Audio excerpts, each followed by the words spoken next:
only thing we have to Beer. is Beer. itself. Beer. So many choices. Only no function beer well without. Woohoo! Beer!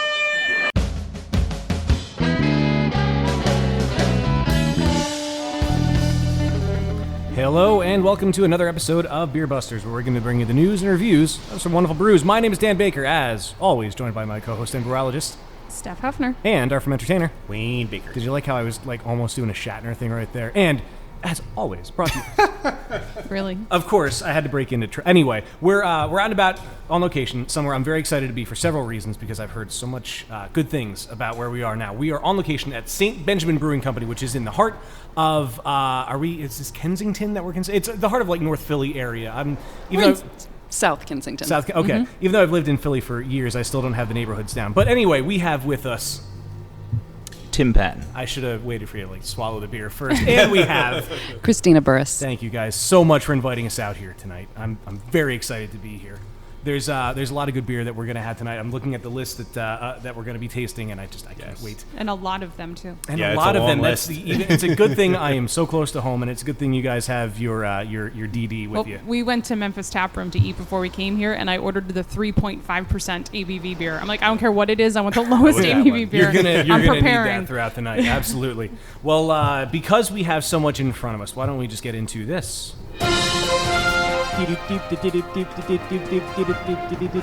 All right, so Steph actually showed me, and I guess in reality 2 articles if we're really going to talk about both of them. But Steph is responsible for the news this week. Thank you, Steph. You're welcome. Now, there is one thing that is kind of strange and kind of fun at the same time, because just when you think you've really heard it all for the crazy ingredients you have in craft beer these days, we found something new, of course. But it wasn't America this time. It was Australia, because why not down under? There is a new beer. It's called the Wabbit Season Beer from Four Hearts Brewing Company in Ipswich, Australia. Duck season. Wabbit it's season. Duck season. Wabbit season. Why am I not surprised? Sorry. But it's made from a wort that is 16% carrot juice. Now, apparently, 16%? yes, 16% carrot juice. It means it's healthy. I guess. no, Come on. I mean, well, maybe, I don't know. This could replace my green juice in the morning. It could. There you go. Just saying. Yeah. The Australian Broadcasting Company reports that the brewery collaborated with local farmer Richard Gorman to develop the beer. This guy contributed all the carrots to make it, and it apparently looks almost as orange as a cup of Fanta, they claim. Wow. And apparently tastes strongly of carrots, and we had a thumbs up from across the table here. I'd try it. I think I would try Yeah. it too, just to say that I did. And Wait, we had goat brains beer on the show. Come on. That's true. Seriously? I might true. not try that. With well, cranberries. It's brewed not far And from here. cranberries. Brewed with goat brains. And cranberries. I'm not a fan of carrots, though. I don't. nice Really? choice. I am. I love don't like carrots. carrots. Well, the brewery has, they've so far released 1,200 liters of it, but to date it's only available at bars in Northern Australia and at the brewery itself. So we don't really have much chance of getting it here, unfortunately, at least yet. A really long distance beer trade. That would. Well, I mean, do you think Dusty could do it? I feel like anybody If could. anybody Dusty could could get do it, it. Dusty could get it. Now, so far there have been other breweries that have tried such things. There was Shorts Brewery in Michigan. They experimented with carrot cake flavored beer. And I do like carrot cake. I do too. Surprisingly. You know what? Didn't we have a carrot cake beer We somewhere? had a birthday cake beer. No, but I feel like I had a carrot cake beer don't somewhere. know. I've had so many beers. It's hard to... You really? How many untapped check-ins are you on? Like unique check-ins? Almost 4,000. That's frightening. I'm on like 150, but I forget to check most You of my stuff never in. check your beers I don't. I should start I doing faithfully remember to check in all that. It's of all right. my Wayne's beers. on like 3. 3,933 distinct beers. 67 to go. Wow, that's like 1,000 more than me. I think the next big badge is 5,000. Well, there you go. There you go. You're working your way up to it. I'm getting there. There was also Dogfish Head, who, of course. They're known for their weird stuff. They did the Wild Carrot Seed Ale. They also did hot thoop. Hot thoop. And it was served with a carrot stick in it. That's kind of cool. It was actually really good. I did not know that, and apparently neither did the author of this article. That has to now be a sound clip. Steph saying that. That was really funny. That's getting written down. Remember that. Mark Remember the that. time right now. Damn it. I may be on the soundboard more than anyone now. There's a good chance. Anyway, so there's a lot more about this beer here. There was so Four Hearts is surely among the first breweries to try using fermented carrot juice to try a craft beer that actually tastes like carrot. The only comparable beer they could find was made by Twisted Pine Brewing Company in Colorado called Roots Revival, which was They make brewed- Ghostface Killer. Oh, that's why I know them and don't like them. No, they made this Root Survival, which is brewed with 300 pounds of farm fresh carrots, and they only made a small batch of it back in February 2013. So even though fruit-based beers and shandies, they've started to gain popularity, the vegetable beers are exceedingly rare, mostly because they don't have enough sugar. I would say with the notable exception, though, of Pepper peppers. beers. Yeah, Right, because of pepper beers, right. And this article mentions some other kinds. There's, there's the sweet potato ones. There's, that's in the list of fruit ones. But actually, this has that jalapeno is a fruit. Peppers are fruits. Because they have seeds. Oh, there's seeds Yes. are Wasn't- inside, I guess, there, technically, yeah. Didn't somebody brew a beer with kelp or seaweed or something like that yes. to make a green beer? Yeah. I feel like somebody needs More to than brew likely. a kale beer. Actually, it's funny you say that because I highlighted at the end of the article an idea for kale ale, and I thought that would be Kale right up your ale? alley. So Yes. you're probably going to brew There's it. so much There kale you in go. my backyard right now. Kale Isn't there ale. like a kale shortage worldwide? Or Well, am I come to imagining- my backyard There you because go. I have a lot of kale. There you go. And we can sell it, and I all can't profits sell can it. go to Beer Busters. You can't sell Can't it. sell It would be a homebrew? homebrew. No, not the beer, the kale. Oh, the the kale, kale? itself. Yeah. I don't know if that's legal It's or not. probably easier We'll to get find away out. with. I'll go in front of a Whole Foods and sell it for like 50 cents. They would probably ask you to Did you leave. just read More that than article likely. about how Yeah. they really, really overprice everything? I saw and- the headline, but I didn't read the actual article. I'm one of those people. Yeah. The only time I actually read articles is when I'm trying to get stuff for this. So, did anywhere in that article mention what style of beer this is? You know, that's a good question, and I don't believe so. What was the name of the beer? It is Wabbit Seasoned Beer. All it Duh. says is Wabbit Seasoned Beer from Four Hearts Brewing Company, and that it's 16% carrot juice. Or the wort is 16% carrot juice. Is it Wabbit Saison? No, Wabbit Well, the article has it as Wabbit Season. Wabbit Saison I think it's would a be cool. Saison. All right. Wabbit Saison. This just in. Breaking news. It's Breaking called Wabbit news. Saison. Well, somebody Dead on. added it with one B, and now here's one with two Bs. Okay. Yes, it is a Saison. All right, good to know. Thank you, Untapped. And I like Wabbit Saison better anyway. Read that comment. Uh-oh. The color is great. Otherwise, this beer fucking sucks. But they gave it 1.5 It's stars. about what I expected for carrot beer. Yeah, I would agree. Yeah.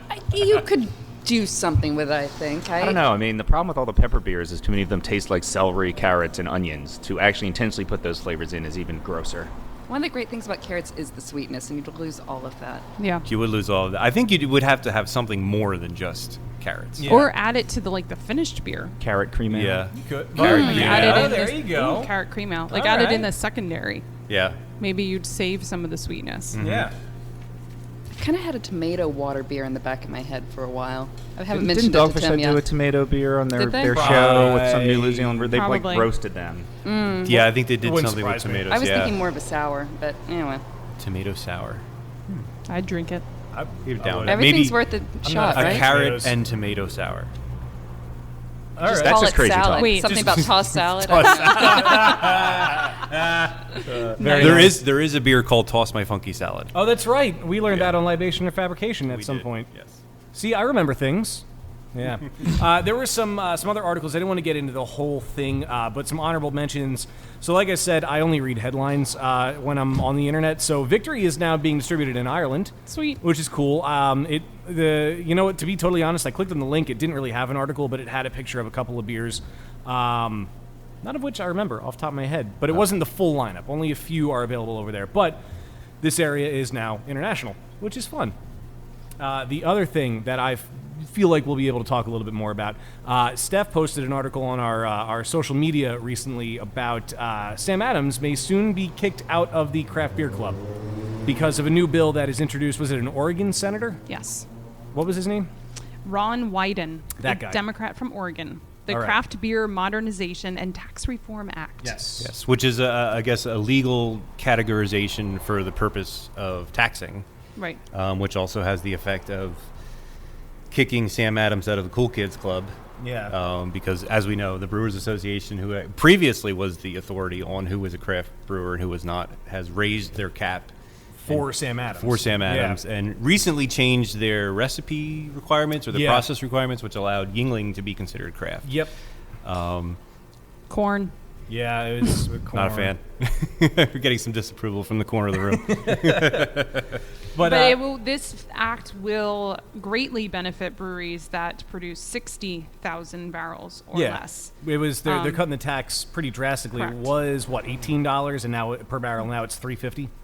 Yes. Tree Fitty. And then 16 per barrel for the higher numbers, and then up to 18 per barrel when you get beyond 6 million. Beyond. So that's where the macro comes into play. Correct. And they figured that Sam Adams will be kicked out because of the exponential growth factoring in the past few years to get them up to the production they're at now, which was, if I remember seeing right, last year or maybe 2013 was 2.4 million barrels out of Sam Adams for all of their brands that they have. But that was what they were producing, I think, in 2009 was half of what they produced in all of that year. So if you factor in the growth within the next 3 years, Sam Adams is going to be above 6 million barrels, which will put them at that $18 per barrel tax, which is money craft breweries typically don't have. Right. But this isn't something, it's not like a certified organic kind of a thing. Like, they could still call themselves, for all intents and purposes, a craft. Well, would there's they really then no be one of the crafty beers like Blue Moon, or would right. they But still it's- label themselves It's craft? really, I mean, having the Brewers Association say, yes, you qualify as a craft brewery isn't like a labeling restriction, or Right. it doesn't really have any legal force. It's just more whether or so not the you community. can be part of the Brewers Association. Right. Because they only allow craft brewers. But actually labeling a product as craft has no legal Now, do you definition as far as I know. Do you think they're going to change the definition again if they hit 6 million? Because if they changed it once for them, what would stop them from doing it again, other than backlash? Well, at this point, though, if this is now a government decision. Well, right. But this is just on the taxing level. Right. Not necessarily on the labeling level or from the Brewers Association But the Brewers itself. Association has spoken out and said that they support this. That's right. I did see that. You're right. So, So it should I be- would think that they would go with whatever the decision. Yeah. Well, it should be interesting to see where that goes. And I'm curious if Jim Cook is going to release a statement or anything He'll about just keep that. bathing in his wonderful sour beers. And he'll keep eating spoonfuls of yeast so he doesn't get drunk. Yes. Supposedly, allegedly, Your Honor. Well, anyway, that was the news segment, more or less. So, as I mentioned earlier, we are on location. We are at St. Benjamin Brewing Company. It's South Kensington, as we figured out. And Rich has a wonderful selfie from in front of the building with his hat to the side, and in the his, graffiti in this area is absolutely beautiful. It's like a museum as you're driving down the street. It's like an art form. An art museum. That's what I like about it. It's an always evolving museum. yeah, exactly. Yeah, that's true. Every time you visit, you'll see something different. Yeah. Now, you guys, you opened up, what was it, 2014? Was it May of 2014? So about, Yeah, we brewed our first batch in May and released it for Philly opening tap last year. oh, cool. Did you plan that ahead of time, or was it just like No, happy we were coincidence? down to the wire. All right. If We could've, did our we would've. best. No, we thought we were going to be brewing our test batches in March and releasing them in April. And that did not happen. And then it didn't happen, right? Right? Construction, it's always a bitch. My new favorite question to ask: what was that beer? The first beer that you brewed here at St. had Benjamin? As in, what was it, or what was it supposed to be? What was it supposed to be? Both. What was it supposed to be, and what did it end up being? It was supposed to be our Foul Weather Jack. It's our English mild ale. This was the first time we'd even operated any brew house equipment ever. We had just read about it. Our consultant was unavailable on our first few days of brewing, so we were pretty much on our own. And we ended up getting some grain into the kettle and scorching the wort a bit. And after letting it settle for a week, we were like, well, we can kind of sell it as a smoked beer. So we did. So the smoked amber ale was born, and it's never been brewed since. Yeah, I will say that I think we pray to the saint of the inline filter now. That's the saving grace for I this mean, we did have particular people setup. come up to us and even brewers ask us which smoked malt we'd used. So, we You didn't say our own house smoked malt. we weren't even going to try to bullshit anyone with 20 years experience in the industry. Well, actually, Well, where were we that they had a beer? Was it the guys from Stints Creek? They had like the Sochi Good Ale was a was happy it- accident. Yeah, the yeast. Sochi Good Ale. the yeast died halfway through fermenting. Yeah, I mean, so a and little different, but created A great an beer that actual they a can really never- good beer. Literally that never they'll never be able to make make again. again. Yeah. Yeah. Well, it's kind of like the Cape of Good Hope story. It was like some weird runaway batch that they took them 2 years to find some way to make something close. wow. To recreate. Yeah. I do like the Cape of Good Hope. Yeah. That's a solid beer. But I mean, you guys, you've expanded to a pretty full lineup from that. I mean, even just going off of what we have coming up tonight, and I know I've seen you guys have had your beers in upwards of 100 places in the city now. You know, I haven't done a count in the past 3 months, probably, so it could be. Good, okay, fair enough. We've been in a lot of the good beer bars in the city. Yeah, I saw a couple. I just went to Philly Tap Finder earlier and saw a couple that are that are serving it now. I didn't write down which beer is where, but I mean, Standard Tap, McGillen's Old Ale House, Franklin's, Memphis Tap Room, Of course. Bottle Bar East, Heritage, Watkins Drinkery, which is a nice little place, Johnny Brenda's, the Varga Bar. I mean, these are some of the higher rated places to go grab a beer in the city, which is huge, especially coming out of, a 3-barrel nano brewery that we have here in Kensington. That's awesome. That's a huge feat.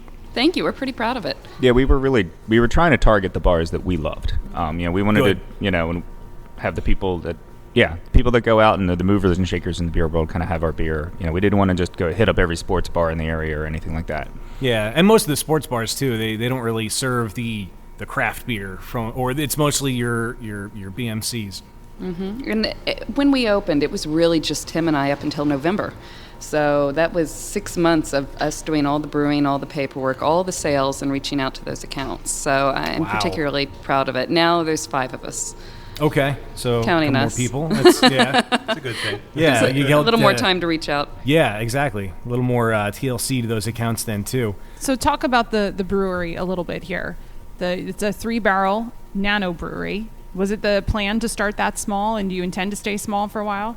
Yeah, it was always a plan to start with a brewing system that would be manageable for us as home brewers. We didn't want to get in a situation where we had a 15-barrel brew house and immediately needed to hire people. We were able to run the company for about 6 months just on our own and learn a lot, and not have to, sort of have those big fears of, like trying to launch a product and also have to pay five or six people and make sure that we're maintaining their livelihoods. That was kind of a little daunting. So yeah, we do not plan on staying this small forever, and we've already made a lot of strides to sort of get as much out of our 3-barrel brew house as we can. I mean, we're double batching most of our batches. We'll probably start quad batching this summer, and the long-term plan is to have probably a 20-barrel system that we can use here, with a much larger tank, so we can serve our customers who come to our pub on site once we open it, as well as keep distributing in the region. And right now we're in the street level of the building that you're located in, and all the brewing equipment is here, but you plan on moving the brewing equipment upstairs in the future, correct? Yeah, the building is, Christine will probably talk a little bit more about the layout, but essentially we have a 3-story building with some pretty sturdy floors, a lot of concrete and steel in here, so we can actually put a lot of the brew house on the upper levels and then kind of have more space on the first floor for both purposes of having people in here as our patrons, as well as putting packaging and storage and whatnot. Yeah, this is an incredible building. I was lucky enough, Rich and I were here several months ago, and Tim, you gave us a tour of the building. I remember even going out at the top and going out onto the roof and seeing the gorgeous view of the city that you can get from here. So Christina, you're sort of the expert, I guess. Talk a little bit about the history of this amazing building. Well, I'm trying to think where to start. Perhaps with its original owners. Yes. So originally, this is the last extant building of a brewery complex that was here, starting in the late 1880s, early 1890s, the Finkenhauer Brewery, and they were brewing up through Prohibition. Busted once basically, and folded. After that, they sold the building. Everything else would have been located across the street, and all of those buildings are now gone. This was the carriage house. Back in the days when they delivered all of their beer by horses, this is where they kept the horses. And as they evolved into electric fleet, which I think was, 1917? 14? Somewhere around then. They probably added the 3rd floor to the building and started moving things upward a bit. So what we have here is a 3-story masonry structure that's pretty wide open. We have barrel vaulted concrete on the 2nd floor that's about 12 to 18 inches thick and has steel beams every, 24, 36 inches or so. And all of those floors are already sloped for horse piss, so it's great for runoff for beer. Nice. I imagine that would work pretty well, yeah. Yeah, so the plan is to recoat those floors, move the brew house up there as we grow beyond what we can do in this room. And then we'll have packaging and things like that going on in the room that we are currently sitting in, our brew house. So, yeah. I guess more things about the building.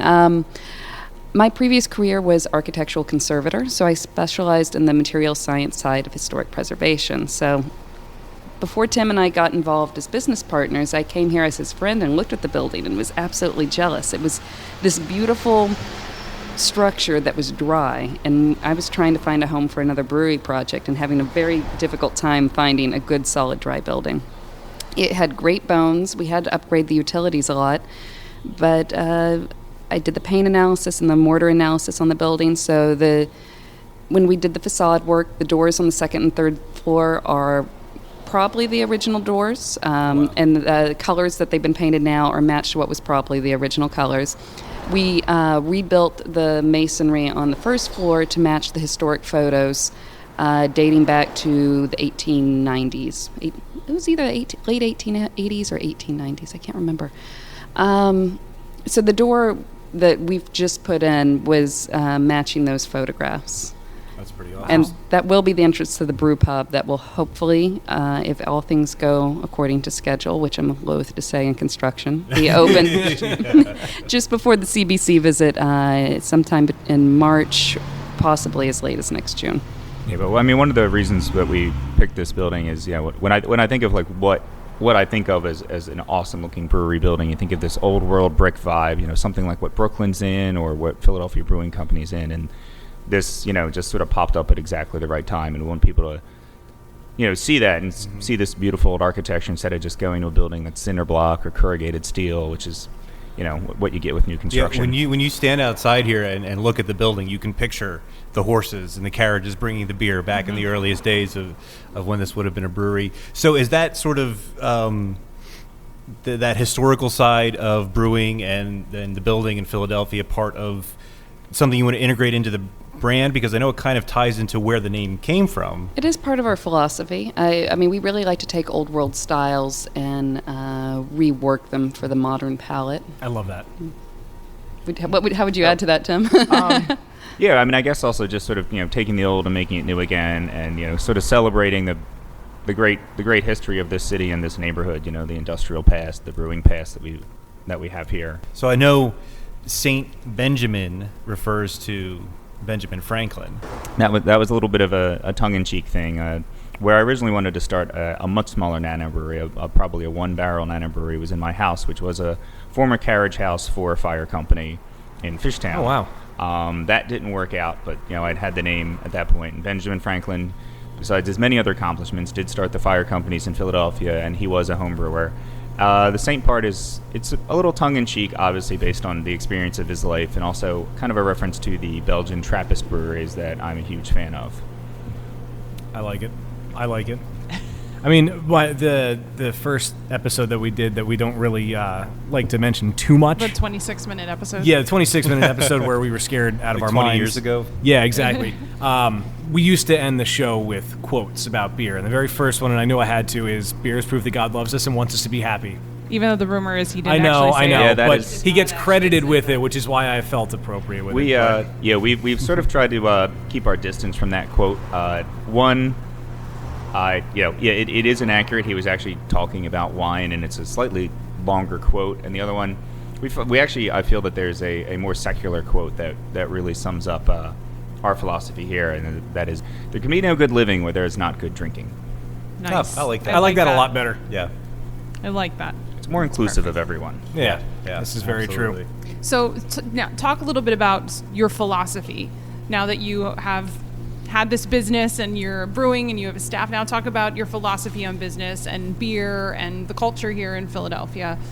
Well, I would say one thing that I think we've picked up on just from a lot of the breweries, not just in the region but in the nation, is that craft beer should be fun. It should be playful. Like we're not the bean counters at SAB Miller or anything like that. We're not trying to squeeze every dollar and with flavorless beer out. We want to make beers that are interesting, they're fun, they're playful. They kind of sometimes challenge people's perceptions of what they could be. That's why when we get through the beers, you'll see that we really play around with traditional styles. We'll throw in oddball ingredients that aren't what you'd expect. But the other end of that coin, though, is we also really try to avoid anything that could be labeled extreme beer. We feel that movement has done a real disservice to craft beer's acceptance as well as to people's palates. Mm-hmm. So you're not going to find us putting in wacky ingredients every month just to startle people, or put things into such an overabundance that that is the only thing they taste. I mean, any one of our beers, if you remove the special ingredient, there's a really awesome beer underneath it. Yeah. Yeah, if we add something, it's because we're intrigued, we're curious, we want to taste it, not just because we want to blow someone's tongue off. Yeah.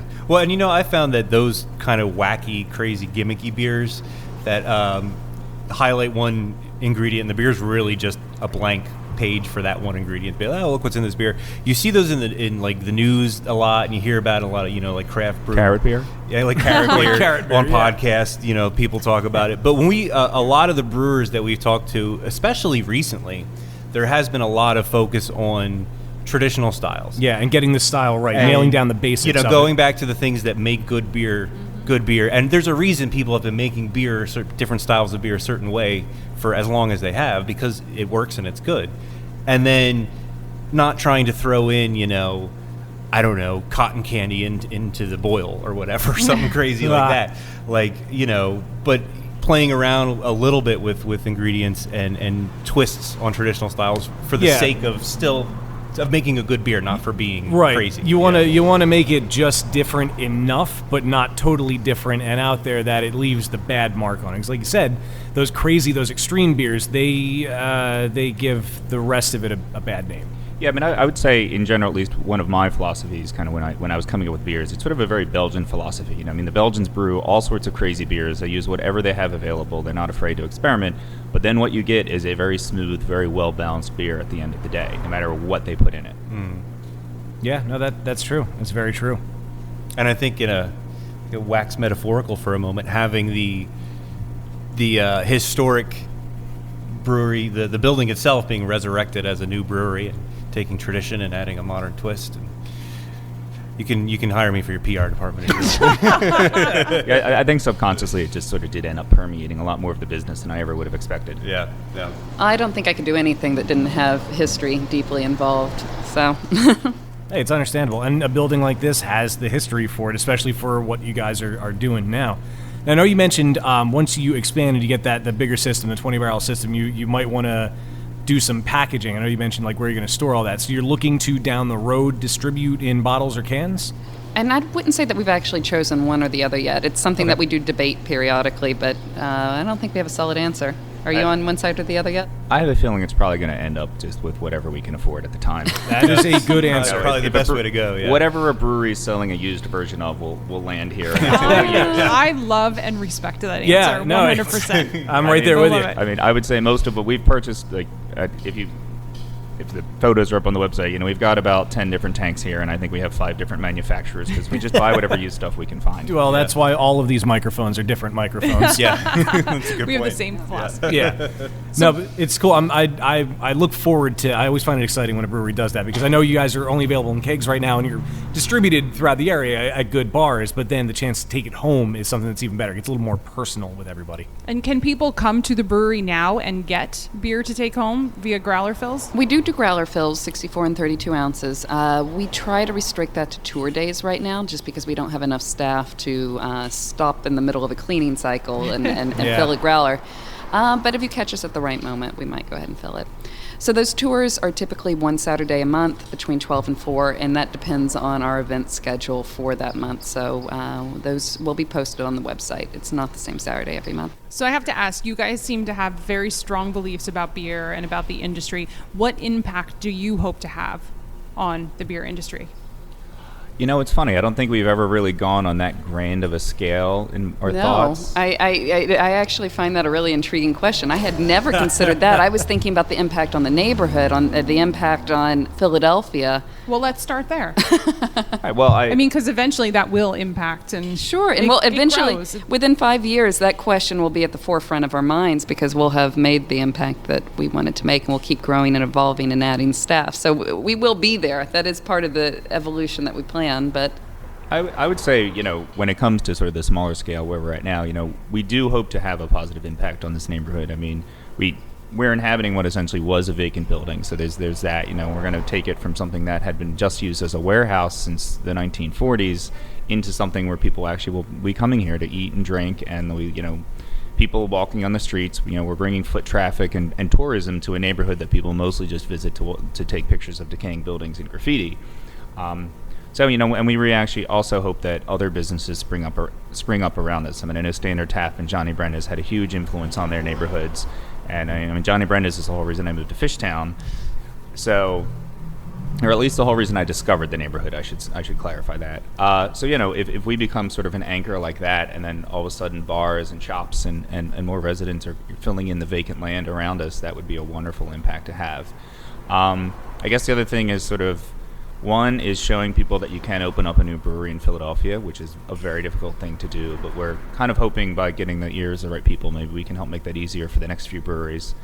And also kind of showing that, there are nana breweries that, at least we like to think so, the nana breweries like us, that are making really good, really interesting beer, that it's not just, kind of mediocre homebrew that they're trying to sell, sort of give a better reputation to that side of the industry.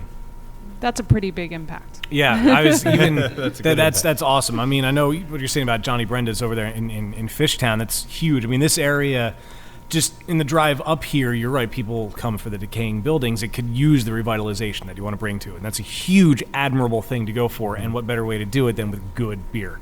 That's a great way to do it. And I think it's awesome that a brewery can have that impact on neighborhoods, because I mean it's happened before. I mean, you mentioned a couple of instances, and Brew Gentleman from the documentary that we recently saw in Braddock, PA. Pennsylvania. I mean, even Brooklyn had a pretty big impact. Yeah. Oh yeah. Mm-hmm, exactly. And it's just cool to think that something like beer and brewing could actually turn a neighborhood around and revitalize an area. Well, if you think of it, if you want to wax metaphorical again. Let's wax metaphorical. I know Seriously. we've mentioned before, and there are theorists out there that think beer is the reason civilization exists. How could they be wrong? I would agree. See, it all starts with beer. Beer founded society, and now beer is revitalizing parts of cities that need it. Wow. I like it. I need to take a moment. Take a moment to process. Yeah. that. Now we need to drink. I was going to say, on that note, we need to drink to process that thought. On that note.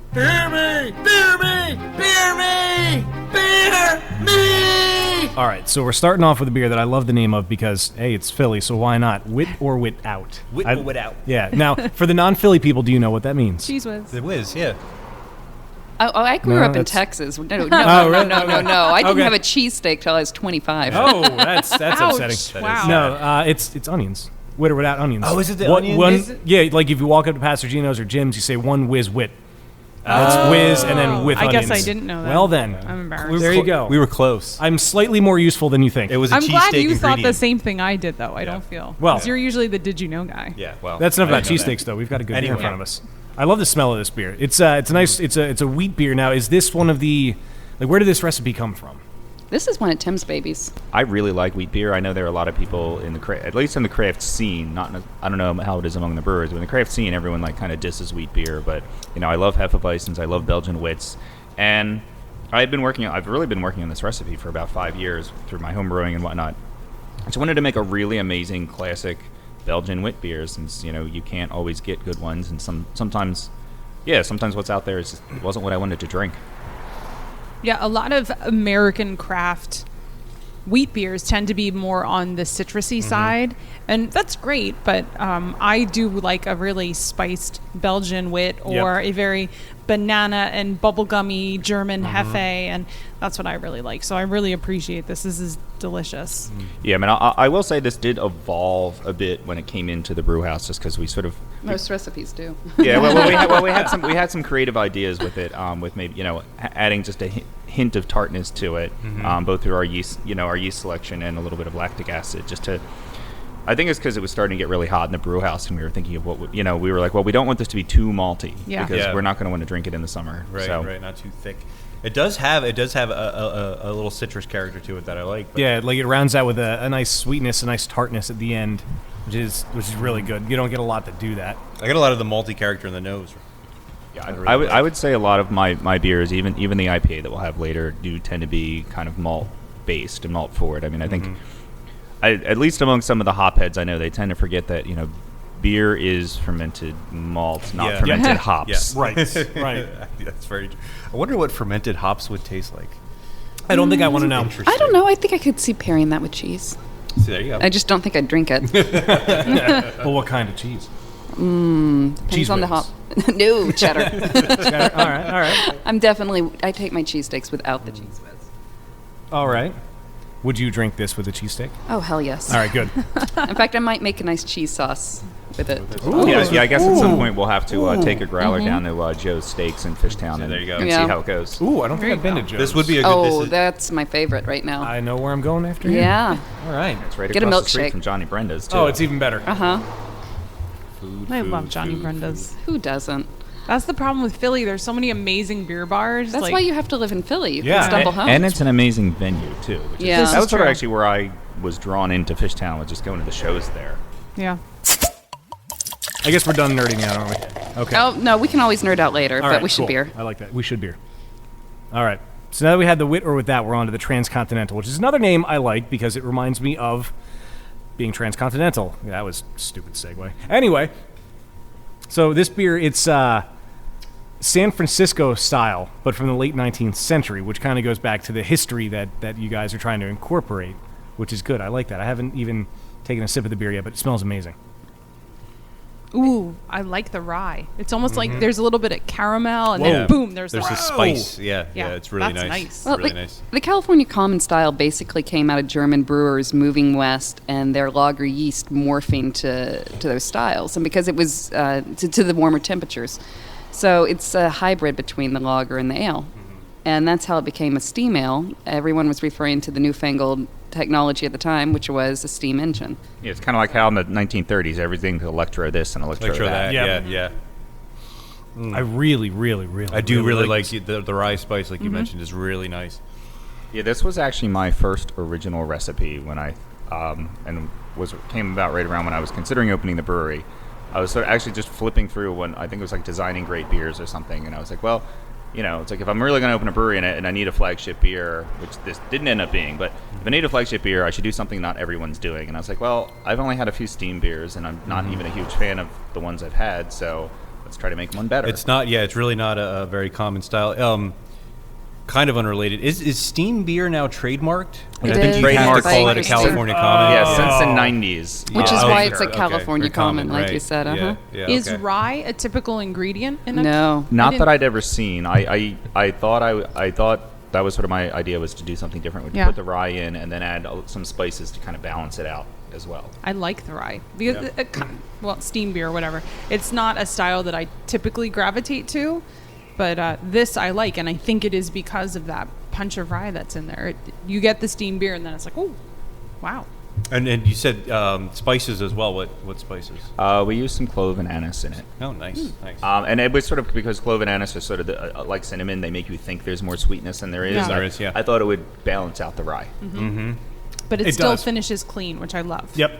Yep. We're actually really happy that people constantly tell us our beers are clean and have told us pretty much since early on, because I know that is a big problem, both Yeah. With the just new with beer in manners, general and yeah. definitely with the new brewery. Yeah, absolutely. We have worked really hard, and luckily we have some really good yeasts here that finish really clean. Well, and we built out the lab. That's unusual for a brewery of our scale. Yeah, side note, we actually have a quality control lab here. We look at, wow. we test things, we look at things under the microscope, so Good, we good. do actually really, really care yeah, about that is stuff. it's unusual for a It's smaller super brewery. important. Yeah, Something right. that's often overlooked, understandably, because starting a brewery is not a cheap endeavor. But Yeah, I mean, we're always sort of surprised when we meet people who are working in a 15-barrel brew house, and they're like, I think the microscope is in a closet somewhere. We use it like at least 3 times a week. For this Good. for this scale, for what we do in a brew house, you really need something like a $400 microscope. It's a solid investment. You Yeah. should be Small, using it's a it. small investment when you think about it. If we have to dump a batch of Compared beer, to all the other equipment that we've invested in, that's nothing. Yeah, that's pretty. I mean, it's worth it. It helps you keep it all under control. Then. yeah. I mean, the last thing we ever want to do is get a bad rep for our quality. I mean, if someone just doesn't like a beer, they don't like a beer, fine. But if people are like, well, consistently, it's flat, it's under attenuated, any of that, that's. If we start hearing that or seeing that online, we go back to all our beers and we take a real close look at what we're doing. Good. I mean, I really like that. That means, that shows that you really care about it, which is, It's our life. Yeah, it is. It is. Yeah, this is what we're going to be really doing for the next should, 20 or 30 years. Yeah. Yeah, especially Yeah. if you wanted to revitalize the area. I mean, you have to have something you can stand behind, and I like that. It's really admirable. and it shows that you're going to make the right decisions about your beer. Yeah. It always makes me crazy when a young brewery will put a beer on tap that shouldn't be on tap. But you know, I know it's money, and you need Yeah, to they make just money, wanna and you need to sell sell it, beer yeah. to make money. But sometimes wasting the money and dumping it down the drain is going to make you more money in the long long run. run, yeah. Because I'm sorry, but if I go to your brewery and I buy infected beer, I'm not going to go back. Oh, God, no. I will say we're really proud of the fact that we have not had any infected batches. Good. We, you know, when we were going through the startup phase and working 12 and 16-hour days and bickering, and I used to say that opening a brewery was like having a new baby, except I was the one that cried all the time. I'm trying to raise this child to college age to grow and succeed on its own. There is no way I care that much about one batch. It needs to go if there's something wrong with it. Yeah. Yeah, there's a bigger picture. At If play. Dogfish can dump 120, you can dump Anybody anything. can dump It's going to anything. be okay. Yeah. I think when I went to the Craft Brewers Conference, you know, I focused very heavily on the quality stuff, and I remember talking to the quality control manager from Avery Brewing Company. You know, amazing brewery, huge. They dump 8% of their beer a year. Yeah. Wow. Yeah. And they're pretty public about it, and they let you know what they're doing and, you know, what their quality control measures are. And I was like, all right, well, if these guys are like that concerned about quality, then I probably should be too. too. Because they've been at it since the 80s, and they're huge. Yeah. And I think that's something you need to stand out and to really grow at the size you guys are at like the nano level, because there's so many home brewers that are like, I've been home brewing, everybody likes my home brews, I'm going to open a brewery. And they don't take the time and the effort, I think, to really painstakingly make sure, is this beer the best it can possibly be, you know? And it's different when you're brewing on a real system Yeah. compared to brewing in your house. It's not the Absolutely. same. Absolutely. Yeah, I think that was, you know, there weren't a lot of benefits to having our opening being delayed so many times with just various issues. But one of the things that let us do was just keep brewing homebrew batches and keep refining the beers and really kind of question what we were doing and make sure we were making stuff as good as we could, instead of just sort of taking something we'd brewed 3 times and throwing it on a big system and hoping for the best. Yeah. Now, you've refined pretty many beers. You have 10 on tap today, and I know there was a list of several others that... I think overall we have 17 or 18 registered to date for this year, and there will be more. You know, I'm sure we'll end up paying extra to register beers beyond. Do you have those moments in the middle of the night where you wake up and you're like, that would be a great beer? Mm-hmm. Like, keep a notebook next to your bed. I keep various crazy note cards in my purse. I'll start writing down ideas, and for me it's kind of, you have that moment, you write it down, then you kind of mull over it for a while and come back to it and buff it out a bit and keep coming back. So, yes, I've got multiple things going on. Nice. Should we try the Let's next go beer? on, yeah. Yeah, All right. absolutely. This is our English mild, the Foul Weather Jack. Ooh, I love the smell of it. I've been getting a deeper appreciation for the English styles lately. It's especially in this area. So many people are trying to do it again, and it's Such a good style. Yeah, it's a great style to go for. The smell of it's just fantastic. It's great on tap, but I have to say this is a beer that's really good in Firkin too. Yeah. We do those by special order. Yeah, the Transcontinental and the Foul Weather Jack are easily our 2 best Firkin beers. Nice. Oh, this Oh, is yeah. delicious. Oh my god. Yeah, it seems, at least in our beer ventures, there was a while there where a lot of places we went had really solid ESBs, and then lately we've been having a lot of really solid milds, and it's cool to see those styles being brought back and done really well. I feel like this is part of what we were talking about earlier with with a lot of local brewers going back to making solid styles and not just Yeah. doing extreme, crazy, hoppy, peppery insanity. Right, or extremely Bullshit spicy. was the word you wanted to Bullshit. Yeah. bullshit. Is that the word you were looking for? Bullshit. Copy crazy bullshit. We should name a beer. Not Bullshit and BS. throw all of it in it. Yeah, this was sort of random that we even made one. I kind of fell in love with the McSorley's Dark from New York City and just wanted to, and I was like, well, I can't really get that on tap. I mean, you can buy bottles of it, but just wanted to make kind of something in the same vein. It's very nice. I really like like you were saying, the traditional, these English styles. Yeah. And I think I've mentioned it before, they're styles that I don't think about until I'm having one. And then I'm like, Right. this is a really cool style of beer. And it's cool to see it being brought back. So what's the story behind the name of it? We'd gotten we gotten a recommendation from a local homebrew shop owner that it was basically like, if you try to sell something called mild, no one wants to drink it. Everyone wants, crazy bullshit. So it's like, so give it like a real tough sounding name, kind of like Yard's Brawler. So we wanted something historical, and we were just going through the Wikipedia, Revolutionary War stuff, Ben Franklin stuff, and stumbled upon this admiral who was nicknamed Foul Weather Jack because every time he left port, his ships got swamped in storms. identify so hard right now. I was gonna say that's All me of with the traffic all the time. No, every Well, that was us with move the we brewery. made, whether it was red tape, bureaucratic, construction, we took one step forward, two steps back in getting this place open. It took so long to get it open. 4 years. Wow. 4 years. Wow.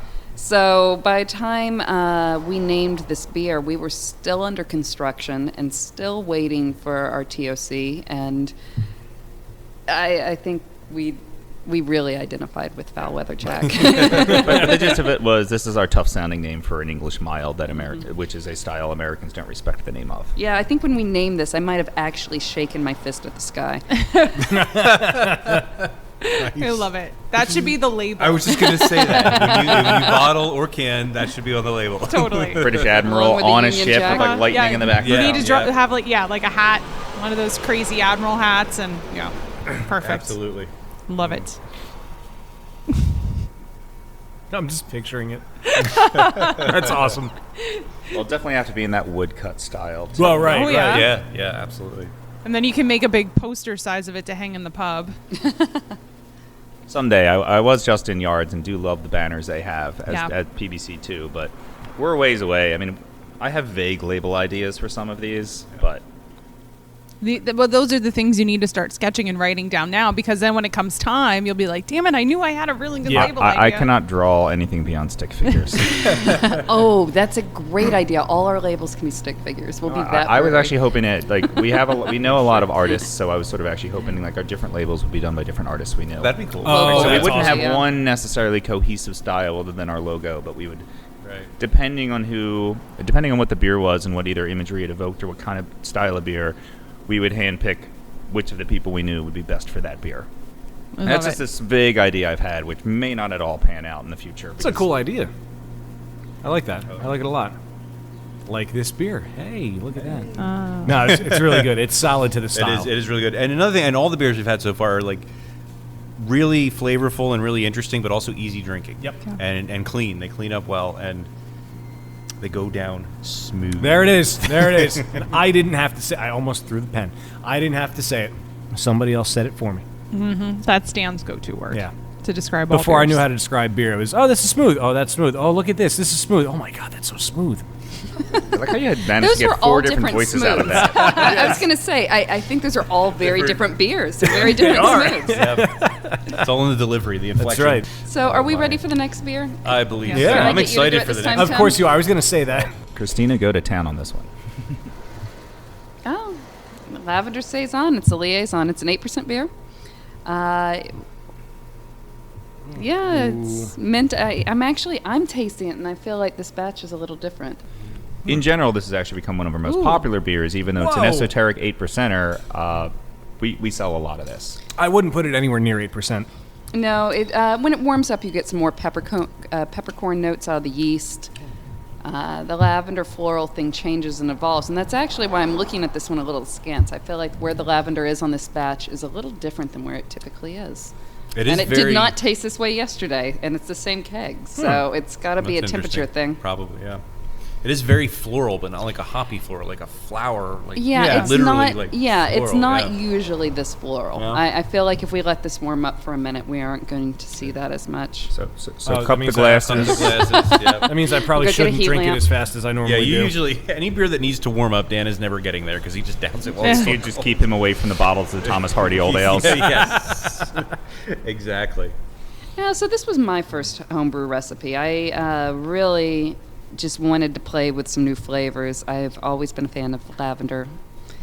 And it was a Saison. It started out as a 5%er, and somehow someone got a hold of that information out of my homebrew logs and put it on Rate My Beer, and I have been writing those people, and they will not change it. Oh, no. It's Oh, really? it's an 8% beer, so it can knock you around a bit. You got to be careful with it.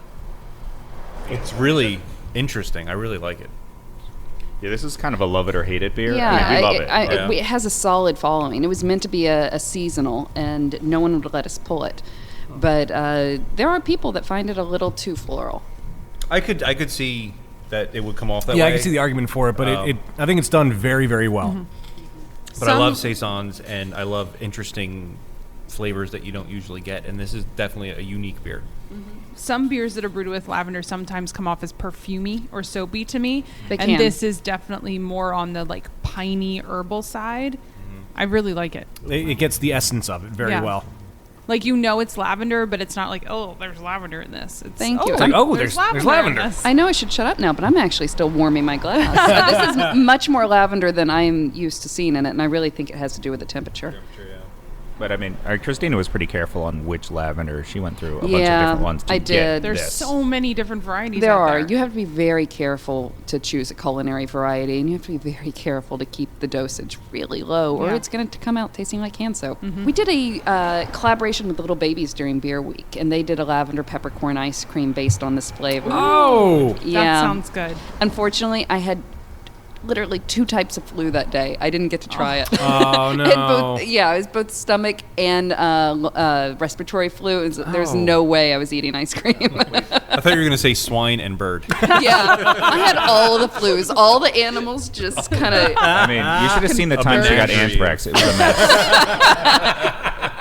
I coughed all Only over that imagine. beer. Rich and I went to a White Oak lavender farm down in Virginia, and they had lavender ice cream and lavender tea. But one thing I got was lavender chocolate, but it was lavender and blueberry. Whoa. And Really? those two flavor combinations went really, really well together. So I was trying to think of how I could make a lavender blueberry beer. I think it would. Oh, we're, you could- we're I- halfway there, so we may steal that idea. Yeah, No, go no, for it. Then I'm I not don't have gonna- to do it. I can Well, just come for here a and have it. firkin. Speaking of Oh, there you go. royalties. I actually, Well, we'll Any- steal her T-shirt idea, and they can have my beer exactly. idea. It's a trade. It's a you know, trade. now that you've said that, I kind of went lavender, chili, and chocolate. I'm not a fan of chili beers, but I kind of want that in chocolate now. Yes, I want that now. Yeah, yeah. Are we going to end this by going back to my house and baking? Yes.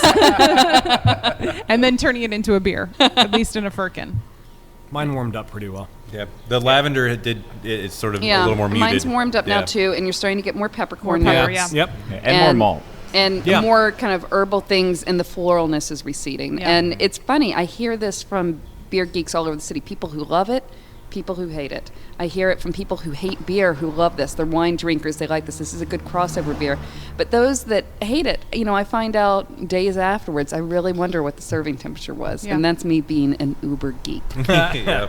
No, it's you being very smart about your beer. Yep. Yeah. That's what it is. Well, once it leaves your facility, you don't have a lot of You control. Unless you're sitting That's at the true. bar next to that person. Yeah, and You're you like, know, well- what am I going to do? Grab their glass? It's like, no, you can't have Yes. this for 20 minutes. Order something else in the meantime. Let me put my thermometer in your glass. It's my finger. Not even going there. That could be a sound clip too. Oh boy.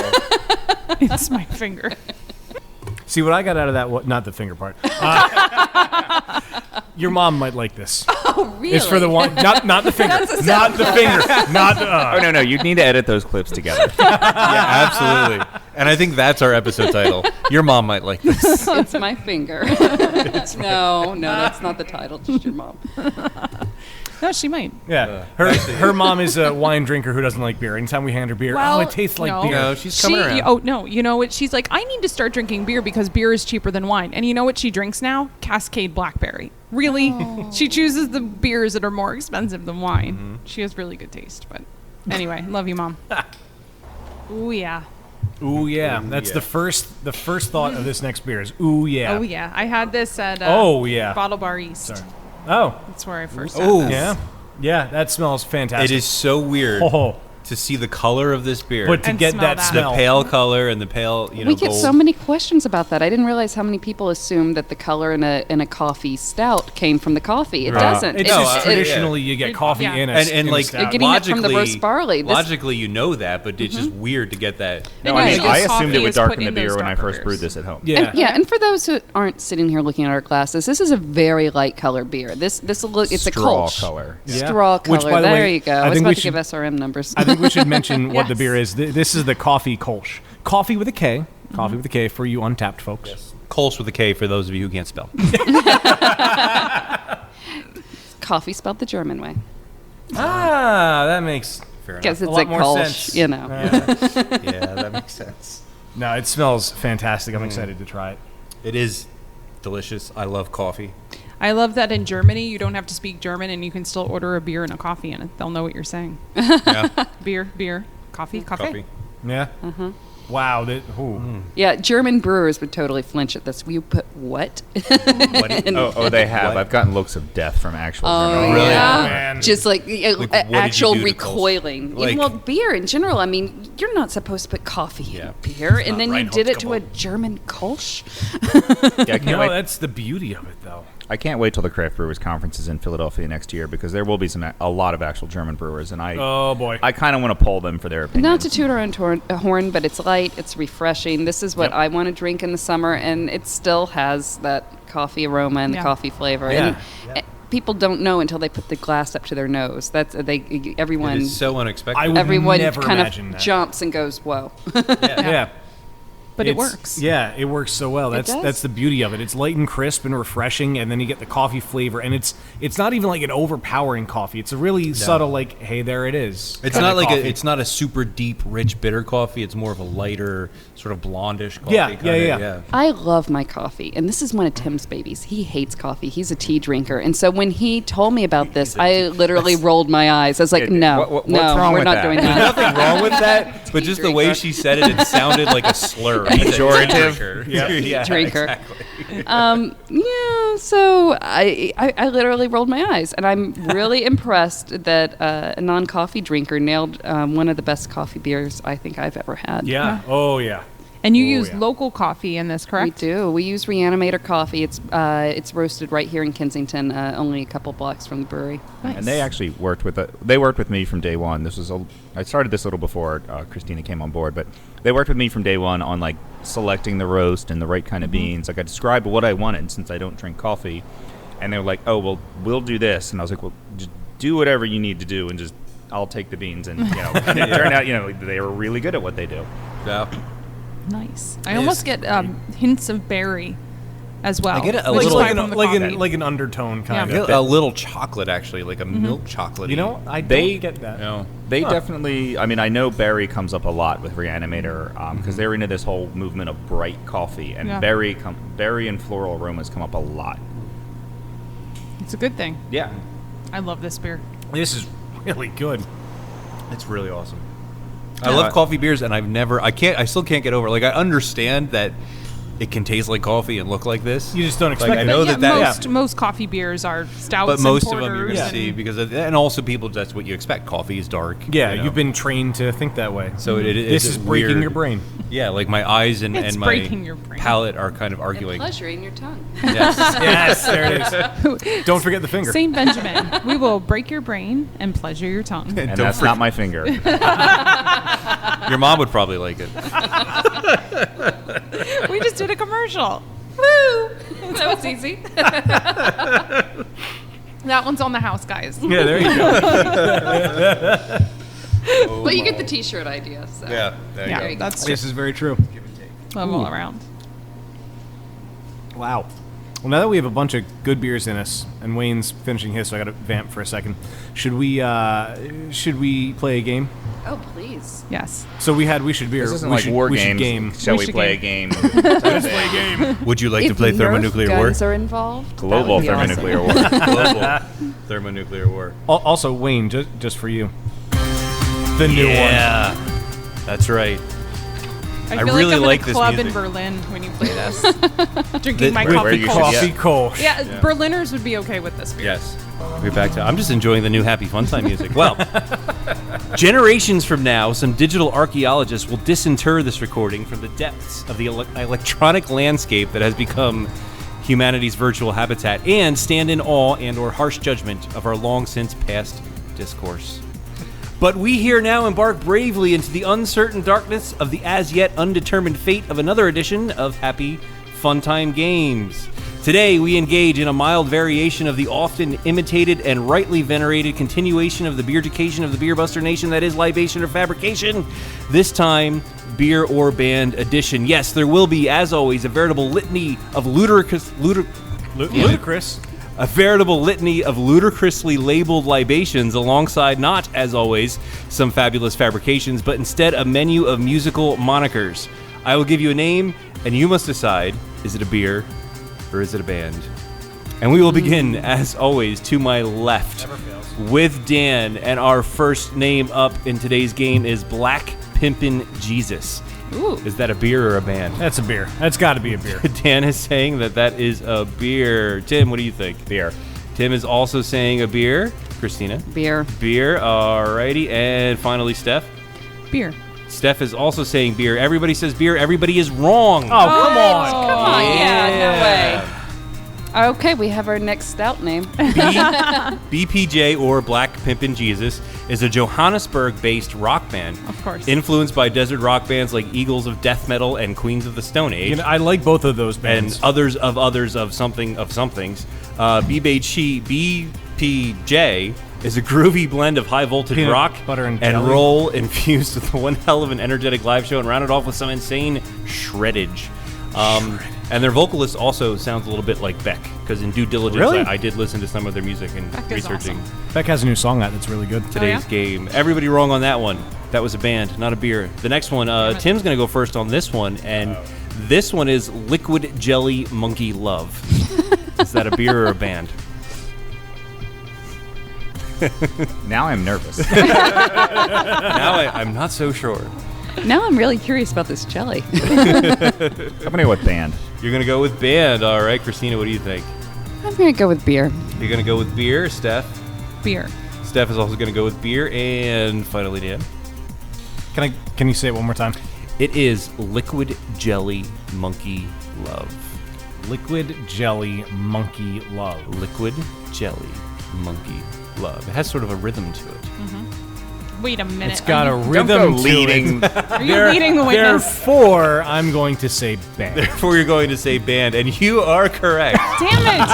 But no complaints from Tim, because you were I right call as well. shenanigans. You can call all the shenanigans you want. It Cheaters. doesn't matter because nobody's winning I haven't anything. seen Leading the Witness like that since I watched the We X win another Files. beer. Yes, Liquid Jelly Monkey Love was a cover band based in Baton Rouge, Louisiana, whose heyday was in the 90s. I knew it was Oh, I a should fucking have known cover that. band because I'm like, oh, it's like this asshole's Love Seed Mama jump. Yes, exactly like that thing that you said. Guitarist Paul Lido went on to form another band called World Famous Nobodies with Mark Boyd, who lives in Lidditz, Pennsylvania. That's totally a cover band name. Yeah, World Famous Nobodies. According to their Facebook page, their genre is defined as rock. It's what's for dinner. Moving on, and Christina's going to go first on this one, and the name this time is Old and in the Way. Is that a beer or a band? Both. That is not an option. That drives some of my relatives. Yeah, I was going to say, that is so many things. Old and in the way. Old and in the Way. Stalling. Stalling for time. Thinking. I am going to say band. You are going to say band. Steph, what do you think? I want to say band, but I'm not going to because there has to be a beer in here somewhere. Okay. So I'm going to say beer. So you're going to say beer? Okay. I was Interesting. thinking the same. Interesting. Well, they could all be bands. It could be a Damn total you. like, double bluff kind of fake And you out. know what? You would figure that I'm going to say band every time because that's what I did last time, too. Yeah, You didn't exactly. say band every time. You said beer the first time. No. Last time, though. Last time we played this game. Because Dusty made fun of me. The last and first time we played this game. Yeah. Oh, hey, how about that? Quit stalling. Show us your mocks. I'm going to go. What was it again? What? The name? The name? Oh. Old and in the Way. I'm going to go beer. You're going to go beer, and finally, Tim. Just DJs aren't included in this, right? Just actual legit bands. Actual legit bands. I'm gonna go with beer. You're going to go with beer. Now I'm Okay. rethinking. I'm not changing. I'm just saying I can see how someone has a full walk-in. It's old. It's in the way. They're frustrated.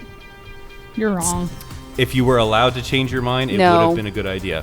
Fuck. Because you were the only one who got this question wrong because it is in fact a beer. It's 11% Of course. ABV barley wine from Highwater Brewing in San Leandro, California. Of course it Flavors is. of toffee, treacle, one of my favorite words, and caramel emerge as the beer opens up. Enjoy this beer a little warmer to fully appreciate the depth of complexity of flavors in the beer, brewed to be enjoyed as a sipping beer or fireside beer. Our fourth and final name, and Steph is going to go first on this one, and this one is Shaka Maximum. Is that a beer or a We band? should all know this one. Beer. That's beer, says Steph. Dan, She answered very quickly. I'm going beer as well. you're going beer as well.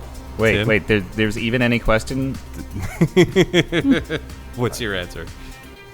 beer. Beer, and finally, Christina. And not only is it a beer, it is a beer made by Philadelphia Brewing Company. It is, in it fact, is. A mile from here. Made a mile from here at Philadelphia Brewing Company. Kind of a gimme, but I really like the name, and I wanted to say it into And the you gave microphone. me one. I only got one right. And yes, you got a point for that. Of course, it's an 8%. Oh, I just got my head patted. It's It's just a height Imperial difference. Stout. It's a rich dark brew. Yada yada. Enjoy Munich it. malts. Blah blah blah. The name comes from in 1682. William Penn signed a treaty with the Native American leaders of the Shakamaxon village, which later became the district of Kensington, where our brewery is located today. Their brewery. So yeah, Shakamaximum, also beer. So let's add up the points real quick and not. see Stop. our You did better big than I do most of the time. winners. It looks like we have a tie for first place.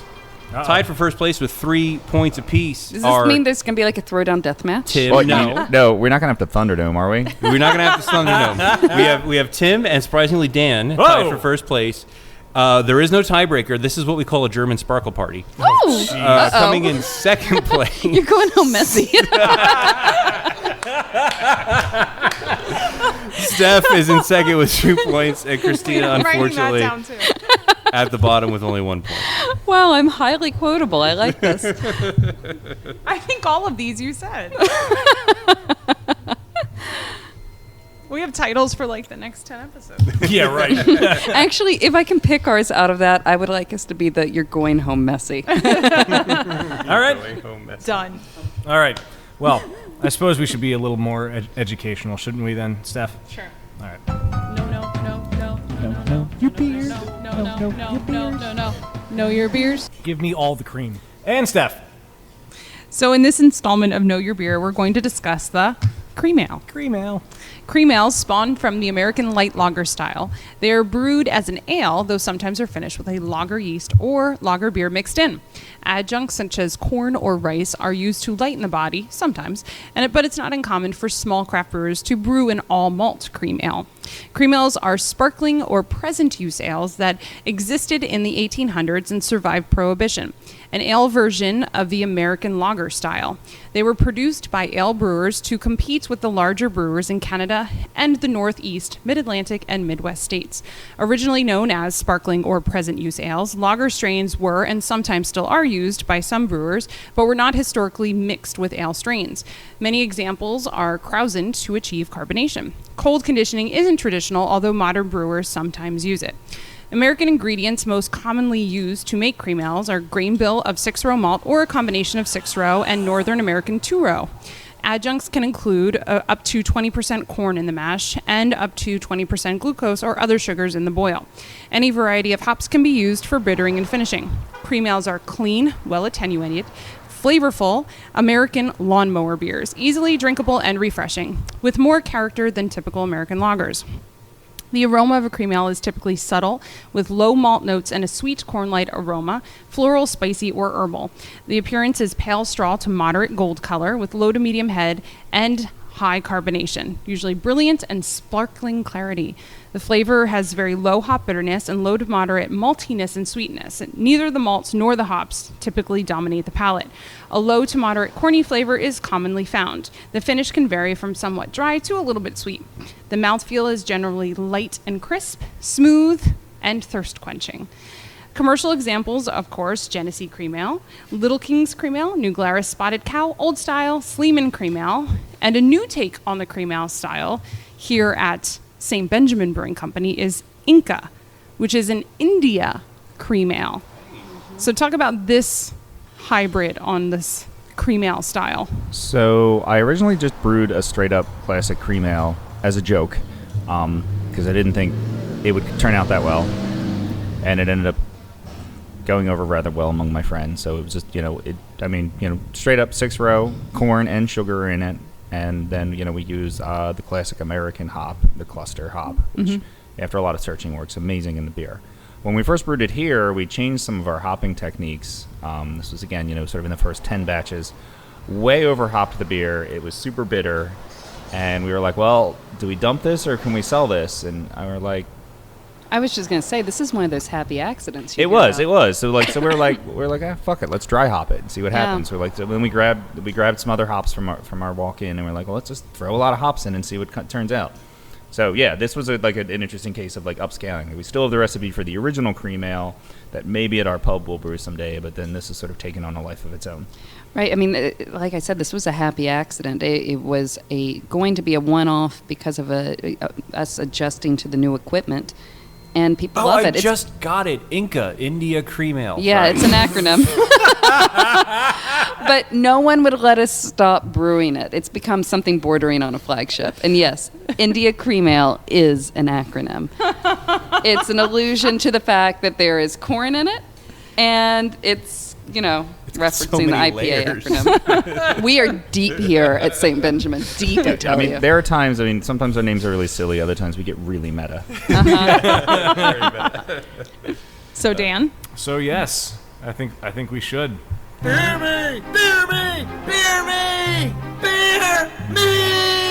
Round 2, fight.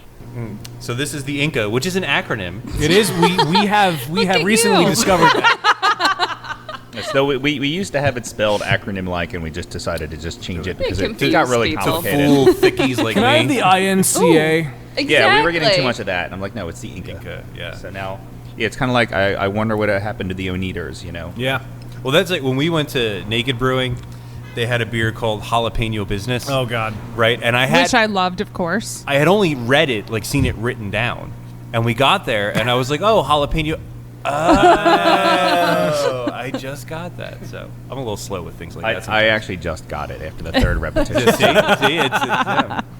This is great. It starts as like kind of a session IPA, nice hop, and then like it cleans up like a cream ale. Thank the you. finish is like, Yeah, I love it. I kind of like that it has like that classic American lager finish. I mean, Yeah. I know the beers were really gross when I was a kid, but it just reminds me of how beer smelled in like the early '80s when I Yeah. grew up because Yeah. like, they were Well, it's a using cream this ale. hop. Yeah. And I'm from Southeast Texas. Like, I would pair this with a crawfish boil. This is for barbecues, crawfish boils, shrimp boils, summer, whatnot. Oh, thank you, Tim. it's like Look, a you can hear me modern now. lawnmower beer. Yeah, Because exactly. I mean, the cream ale is the lawnmower beer, but we don't want to drink that anymore because we're craft beer drinkers. So this is the craft beer drinkers lawnmower beer.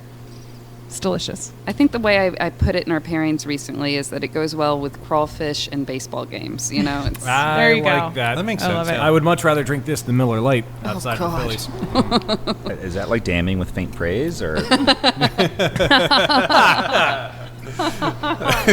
Well, no. there's probably hundreds of beers on the list that you'd rather drink other than Miller Lite. Yeah. my own urine? Oh, now, let's be nice.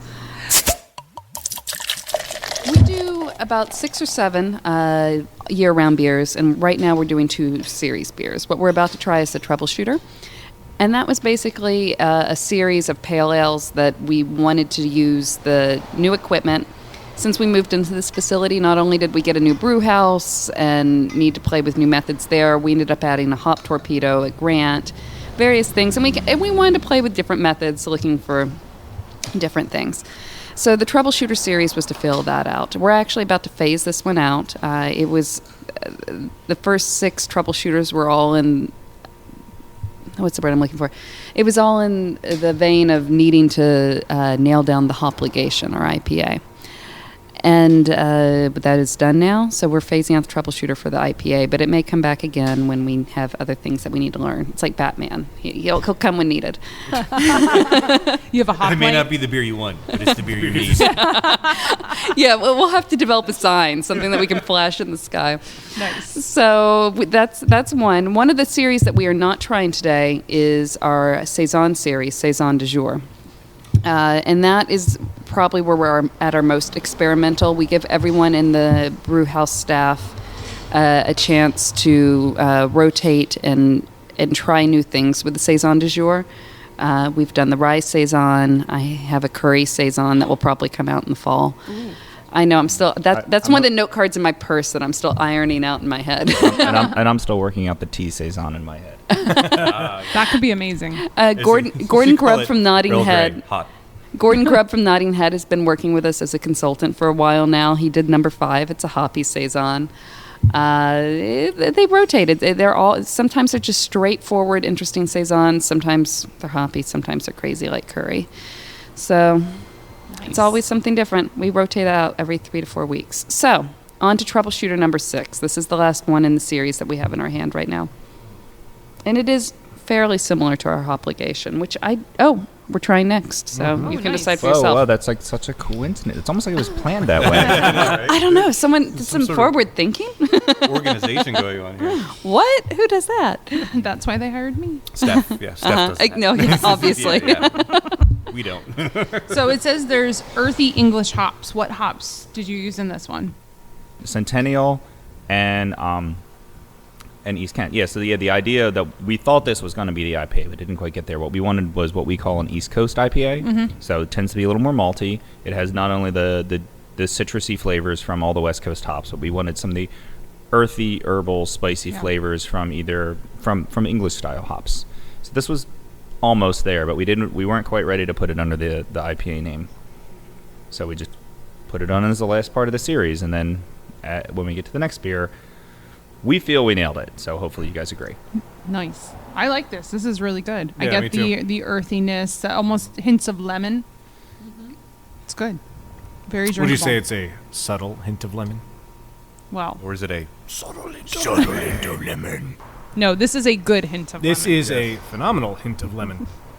I know. I really like this one. The you get the hop bitterness out of it, but like the description has it there. It's the hop bitterness with the maltiness to it, and it comes through very, very well. I think the earthiness in the aroma is randomly reminding me of being at like an outdoor concert Yeah. for some reason. Which outdoor concert? Are you Nice. are you referring to a certain type of herbal? Maybe, Perhaps Ooh, you Dave gotcha. Matthews Band What could you concerts put- outside. Okay, come on. Non-Dave Matthews bands will bring out the herbal. Come on. I was actually thinking of Aerosmith, yeah. I've specifically been at a helmet show, and there's been a lot of weed in the audience.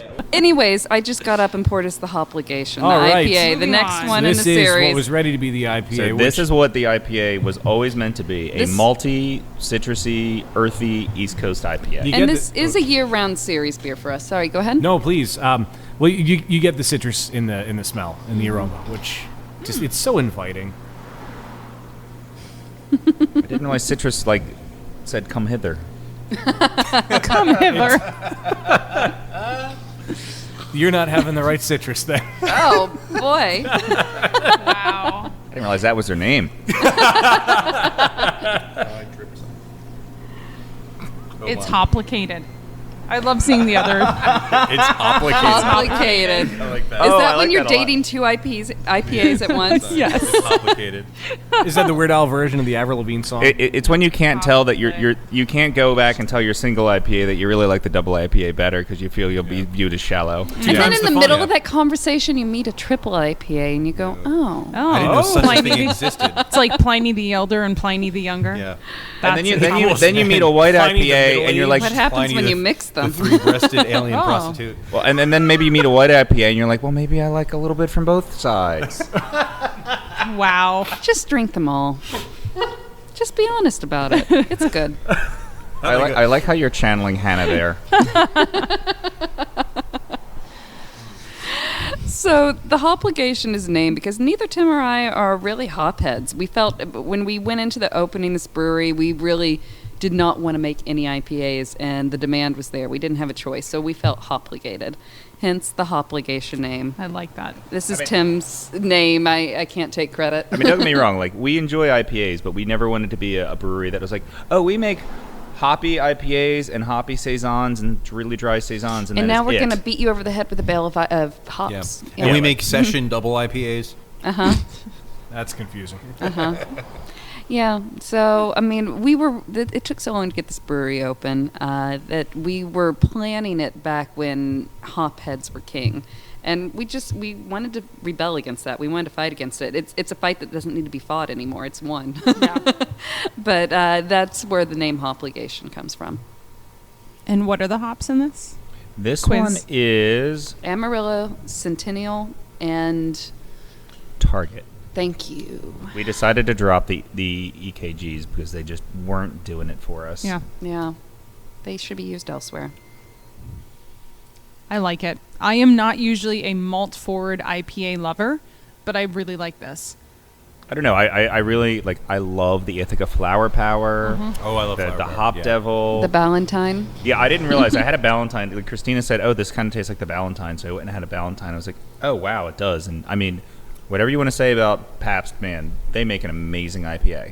I don't think I've ever I had know Valentine. this is supposed to be all crafty, but that is No, one they of are my crafty. They're not craft. All right. But I mean, they But use that 4 is hops my and they barrel age it. that may be one of my only exceptions to allowing the craft. No, because it is a legit American IPA. You know, they put it in barrels. They use 4 hops. I mean, it. You know, for all the bad attempts at like Blue Moon and Shock Top have to try to co-opt craft, like this is actually like if they go this direction, that is an actual like thing that could make inroads. Well, you got to say, like, as much as you want to be like, oh, crafty beers and, Blue Moon and Shock Top, like you said, if one of the, if Steph's making fun of my hand gestures, I've had a lot of beer. If pour you more. if Budweiser came out with a beer tomorrow that tasted incredible, you got to give them credit. Of course, like, you'd have to be like, of course. that's really good. Well, you know what? To be And fair, I would. you have to give them credit anyway, because to have every batch turn out the same exact way, they Yeah. are master chemists. Yeah, You know what? I go to McDonald's and all the burgers and French fries taste the same, and you do not see French chefs giving them credit for doing that. And I do not understand why in the brewing industry you 400 have cows in one burger. I've you had- have to give deference in the brewing industry. Where it's 1 like, no million served. chef would give deference in that way to like mass-produced fast food, and I actually want to fight back against that mentality. And I'm sorry I attacked you No, on that. no, please. But I do feel very I'm strongly. open to the argument. Well, I don't want to say argument, but I'm the open attack to was the both varying vicious opinions. and exciting. Yeah, right. And I always look at it as I was you have inspired to. by Foulweather Jack. There you go. You have to think about where your money is going and what you are supporting. It's not just drinking something that you find good or satisfying or tasty. There's a bigger picture there too. And if you don't care about that and you just want to drink what you want to drink, fine. But I think it's important to think about what you're supporting and what your money's going to. Honestly, it's a combination of all of these things. Yeah. It really is. I really like Tim's McDonald's analogy. You should drink what you love, but recognize the local when you can and if you can. But all of that being said, Ballantines a damn good beer, and I'm going to drink it. Yeah, I mean, and honestly, and I love Francis Connor. Oh, Yeah. I love Francis Connor, Oh. and if I'm at a sports He'll bar in the drive across burbs, town I for will, it. I will be getting a Hoegaarden because it's a great beer. All right, what we have in front of us now is the Little Pete. Basically, I like my scotch and I like it peaty, and I'm a cheap date and cannot necessarily order scotch all the time during the winter. I wanted a nice stout that I could drink throughout the winter that had those notes of some of the peaty scotches. So, this is a stout with a hint of peat, hence the name. Ooh, It Little smells Pete. amazing. Danke. Bitter. This is like a. It's got a nice Oh, smoke. You in the get end. Whoa. it tastes Yeah. like Schlenkerla, Yep. but not as intense. Yeah. Yeah. I This is love this beer. Thank you. This is a seasonal that we had on for 9 months this year. I'm considering leaving it on as a year-round beer next year. I haven't made up my mind At yet. that point, I would. Yeah, I mean, oh my you only God. have 3 other months And to it's go. only 4.2%. Well, we usually, that's the other thing. I mean, it's how often do you go to a bar and you have to choose between 7% and 9%, and you're like, well, fuck. I just wanted a beer, and now I'm making a commitment. Yeah. So 4.2% was very intentional. I had this before and I gave it a 4.5. Thank you. Nice. Thank you. Not a 5. I had it at Bottle Bar East. Well, if you go around giving fives willy Yeah, nilly, you it can't takes all give the fives meaning to out of it. everything. Then people don't respect your ratings. Yeah, I feel like the only time I give 5s are like Cantillon. Yeah. So Should 4.5 is high. Thank Yeah. you. Should I give Especially- my story about this beer? Oh, I'd love to Sure. hear it. So Christina approached me, gave the explanation she wanted. I do not like scotch. I like bourbon a lot. But I was like, well, this beer's going to suck and we're going to dump it, but you're insisting pretty hard that First like, we should batch brew was this. a keeper. Very Oh, no, frank. 3 days into fermentation, I tasted it warm and off the fermenter, and I was like, oh, my God, I love this beer. And it became one of the, I mean, definitely one of our best beers, but actually one of my favorite of our beers. So I was completely wrong on that. So I do not know why you gave me the finger when, like, I was getting to the part where I was basically realizing I had been an idiot. It was a it was a historic finger. It was I a was- finger for the you was a- it that was- was about 9 months ago. It was a was pre- premature finger. I was prejudiced against This the is concept gonna be and called the realized finger it came episode, out isn't it? really awesome. I thought this was going to be like, I thought this was going to be like super duper peaty, and it was really subtle and really nice. No, it's very subtle. The peat malt makes up like less than 5% of the malt bill. It's subtle, but it's not subtle at the same time. Like, it's there. But it doesn't punch you in the face. No, it's Yeah. not Schlenkerla there, but it's there. Well, I And it's mean, tasty. honestly, to even be mentioned in the same sentence as that brewery, I'm pretty like flattered. that's our. It I'd say has between that the two of us, same- both of our favorite because we. It's one of the best beers on the face yeah, of the earth. and we don't like a lot of American smoked beer is what even the drinkers describe as bacon beer. Yeah. we hate that. Yeah. No. that falls into the extreme beer category. We don't want to make bacon beer. We want All to of make the flavors good need smoked to beer. meld. Yeah. They need to combine, come out with a finished product. They can't just lay the flavor of bacon on top of something. Well, unless you talk to Dan, he may say otherwise. Bacon makes almost anything better. However, every beer that I have ever had that claimed to have bacon in it, to be totally honest, I did not like. Right, because that's the flavor of bacon is just like laid on top of it. Like if you take a piece of bacon, wrap it around some shrimp, throw it on a grill, those flavors meld. Yeah. Oh, yeah. But a lot of people, when they make a bacon beer, they are adding something on top of another beer. They're not melding the flavors. Yep. It drives me crazy. The Yep. flavors are meant to meld. You're supposed to come out with a finished product that is higher than all of its constituents. They probably Everything just that took their comes. black IPA recipe and like added all the smoky crap on top It of can't. However, if you it take has to a be piece of better than the bacon sum of its parts. and wrap it around a beer and throw it on a grill, you're probably not going to have much Beer can success bacon. with that You either. might just put out the flame at that point. To be It'd still perfectly look honest. good. No, this is is good. fantastic. This This is great. my favorite beer. You don't even have to ask me later. Thank Well, you. there's- I still have this on my kegerator at home, despite Nice. the fact that it's so much July. I love it. What I like Goes about well it with barbecue. is that it's a lot bolder than its 4.2% Yeah. ABV, Which would is have what you I believe. love. Yeah. Usually it's higher alcohol beers that don't taste that high, but this is a lower alcohol beer that makes you tastes like it feel would be like more, you're yeah. having something We more like to mess substantial. with people on both ends of the spectrum. Yeah? Like the coffee Again, Kolsch. messing with our heads, Yep. but pleasing our tongues. We aim to please. I think we have one more beer. Oh, that's right. Oh, we and of have the course doozy. Ooh, man, The we're doozy. going out strong. This is a white barley wine. What's that? White barley wine. Exactly. What is that? So it's sort of an invention of mine. This. Basically, the sort of mythology behind barley wine is that it was a style created in England because the monarchs were in one of their many, many wars with France, even though they were all French. Couldn't get their table wine anymore, so they went to the brewers, like, make us a substitute. So they made this big 12 to 14% malty, dark beer that was meant to substitute for French table wine. And then, they carried it through. It would be aged in barrels for a very long time, kind of oxidized. So the idea I had was, instead of doing a sort of a red wine thing in a beer, why not take it as a white wine and so make it dry, crisp, citrusy. And that's kind of where we went with it. Interesting. It used to be Also, called the Brandywine barley wine because it was sort of. I kind of helped design this with the not the assistance, but the taste of some of my friends from Delaware, and I used to live near the Brandywine River. And then we ran into a lot of trouble with the TTB on getting that name through. They hear of brandy and wine, and they they kept making us make all these changes. It got further and further from the name we wanted, so we switched it to BNC. which is another acronym. Does anyone want to take a crack? I got nothing. It's a whole second game round. Anyone? Bacon, not Canadians. Bullshit name change. Tim had been working with this name for years and years before I came on board. And it's, for those listeners that may not be in the area, the Brandywine is a local river. It's a battleground site from the Revolutionary War.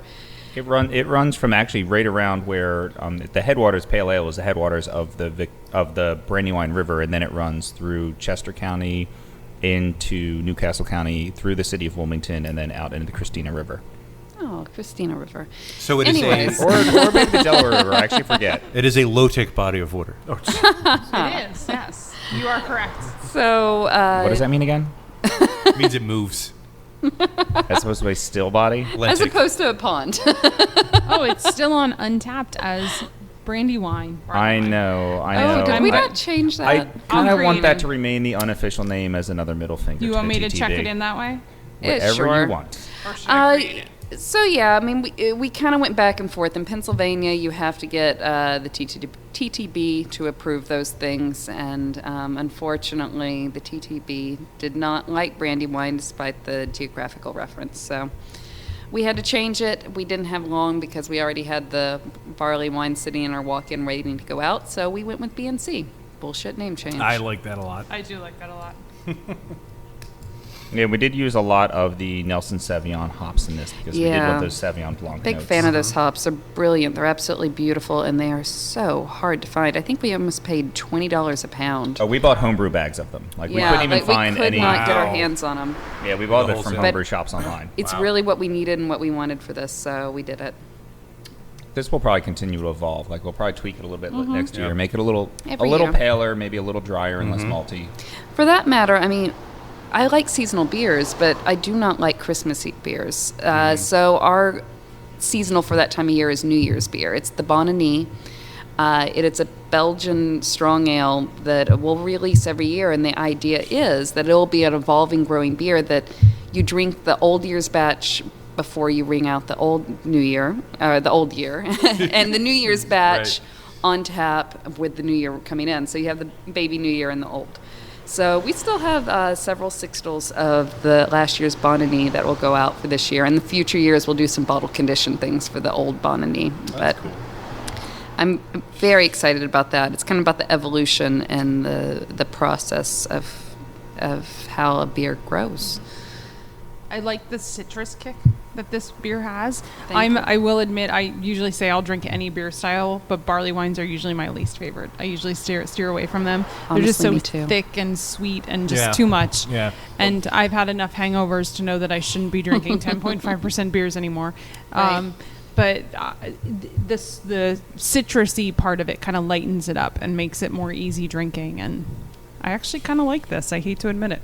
I hate to admit it. Really? We're happy to hear you admit it. Yeah. Absolutely. I just kind of went, oh. Well, my brother, on the other hand, he loves barley wines. They're his absolute favorite. So usually the only time I drink them is when I'm with him and we share one and I have like that much and he Yeah. finishes the rest of the bottle. And yeah, but this I could drink a goblet I'm of. usually with you on this. It's not typical to the style. It's and so again, it'd be another one that would be difficult to submit for GABF. Yeah. But because Tim was going for a dry white wine as opposed to your typical barley wine, Yeah, you totally achieved that.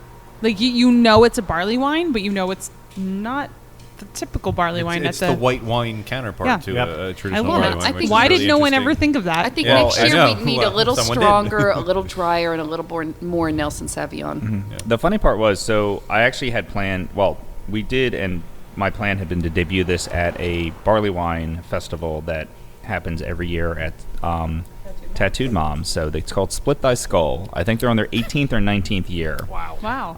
It happens the day before Easter, and so like I went to the manager and was like, "Look, we brewed this beer for this event. We want to be in this." And they were like thrilled. They're like, "Nobody's ever done that before." And then we go, and then the same day, what?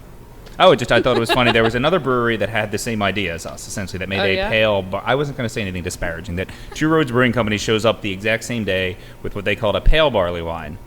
And it had similar flavors. I mean, it was a little more Belgian-y than ours, and it was actually excellent. I mean, it was excellent. It was other than my beer, my second favorite beer of the day. But I was like, all right. So I went like 4 years planning to do this, and then like show up at an event, and then someone else has the same idea. Just sometimes there's like synergies in the industry. They wore the same outfit. It's funny Who though wore it because better? Yeah, I wasn't going to because- say anything bad there. I was No, okay. Well, because Tim, because Tim wanted this beer to come out for that festival, it's always related to Easter. It's always related to Lent. We're not a Catholic brewery, but we have tongue-in-cheek gone with St. Benjamin, and we now, because of that, have a beer tied to Lent, and our another one of our seasonals is now tied to the season as well, the Bach. I mean, it's a Lenten beer traditionally, so we release that for Lent, and then at the end of that, every year we'll release the barley wine. And it lasts as long as it lasts. It gets bought as quick as it's bought, and it's tapped as quick as it's tapped. So I'm glad it's still here now. Yeah, me too. I think we might be drinking the last keg right now. Cheers Oh, to that. actually, I take that back. For those that listen and are interested, I think we have 1/2 and 1 sixtel. It's Oh, there you go. definitely limited. the nice thing is, I mean, this beer is obviously going to age well. So It is. It is. I have no concerns. It is like a summer barley wine, though. It's not a beer a style you would That expect is to a drink good when way it's to put warm it. out. Yeah. It's a summer barley It's a wine. summer barley I wine. like It's that. like a white sangria. Instead of a red sangria. Oh, which is see, I usually hear sweeter and- sangria and I hear sweet. I've never had a white sangria though. Are they dry? Yeah, they're a little drier and usually have more citrusy or peaches or something like that. And I feel like since it's lighter in color and kind of citrus forward, it's well, I won't say citrus forward. Do they have millions of peaches? Peaches for me. They Millions come of in a can. peaches. They Pizzas put for their- free. peaches for They put there by a man. In a factory. free in a factory Downtown. downtown. I'm afraid to ask the question. Steph, you already said yours. Yep. Wayne, well, I'm afraid Little to ask Pete. this. I'm Oh. guessing the saison. The coffee kolsch is really good too. I'm guessing. We do a blend of that sometimes. For Whoa. Weight of We little do? brew and coffee kolsch. I've never had a Oh, you blend. missed that tour. Wait. Adam came up with that. He actually That sounds filled a like that'd be growler of awesome. half and half of each. That sounds really good. Yeah, I want to try that. Let's try that. We have I one more forgot beer. you weren't here for that. One more surprise beer. Wow. All right. My day / my life. Surprise beers are the best beers. Yeah. Yeah. Yes. Have some. All right. All right. So we discovered another beer we're drinking. All right. We just chose that as everyone's favorite. Two great the beers. the put 'em de facto together. favorite. All of us were unanimous. I guess this is our version of a black and tan, except way fucking cooler. Good. Good. Wait, I don't think she understands what half and half means. Yeah. It's like 3/4 of the little pea. Slow down there, cowboy. Because she's from Texas. Sorry is all I have to say. Sorry is all I have to say. That's what you should call this. I'll have a sorry. That's all I have to say.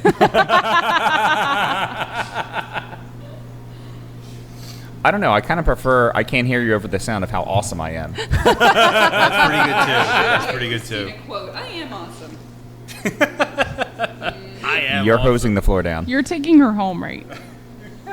I biked here. Well, they're both like under 5% alcohol. We'll all they be are. okay. Yeah. It's just, the blend may not be 50-50. That's good.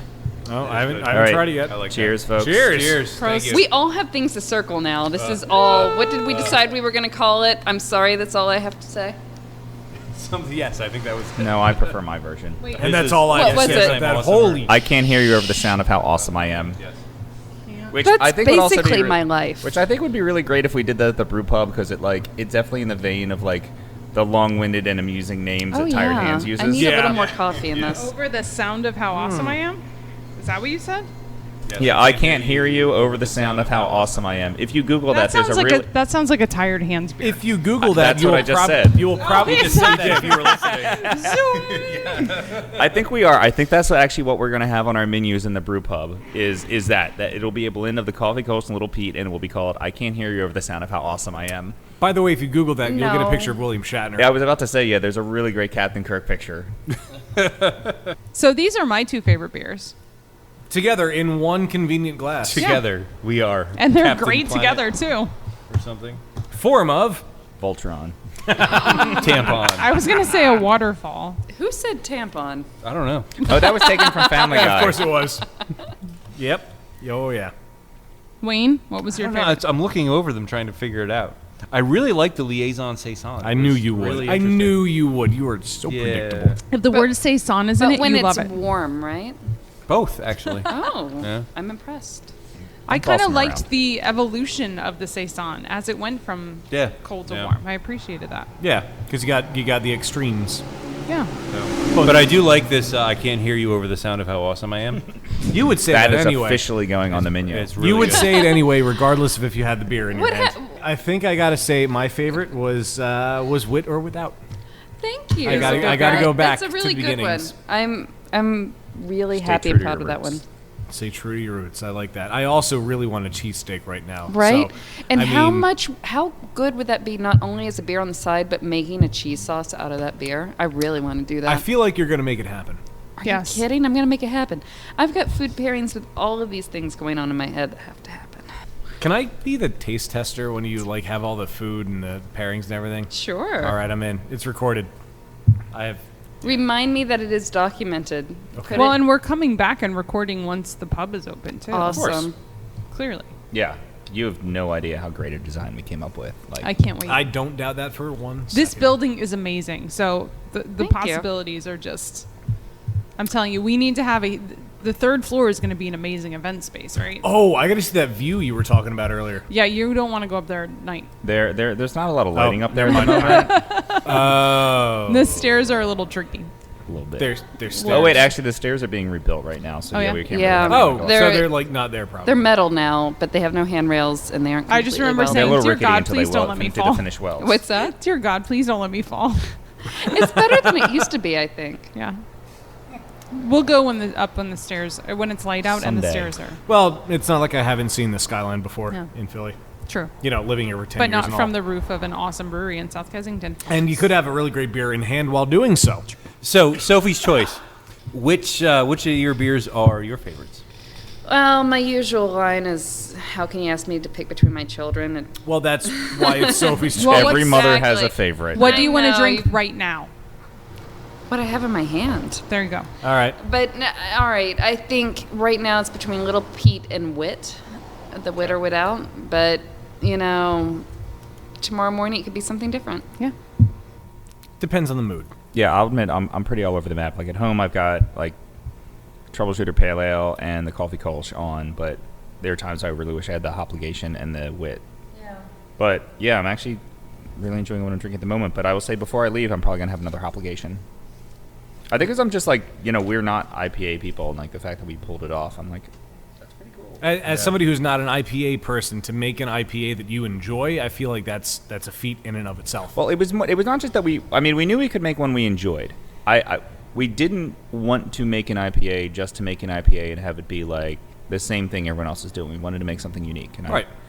I hope we pulled it off. We think we did, but you know, that could just be delusions of grandeur. I agree.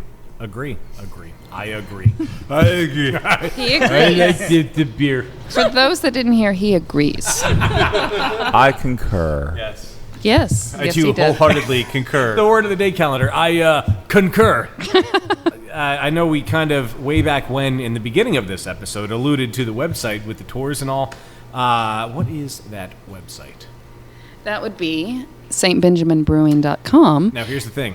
Is it SAINT or It's SC? SC. Oh, you guys, I'm so ahead of you. I was about to tell you. It's Is she ahead of us? I'm so ahead of you. I'm no, behind actually, you. I'm actually so ahead of you. I'm behind you because I gave you room to talk. I've laughed. She's really a time lord. That is my working theory right now. All right, it's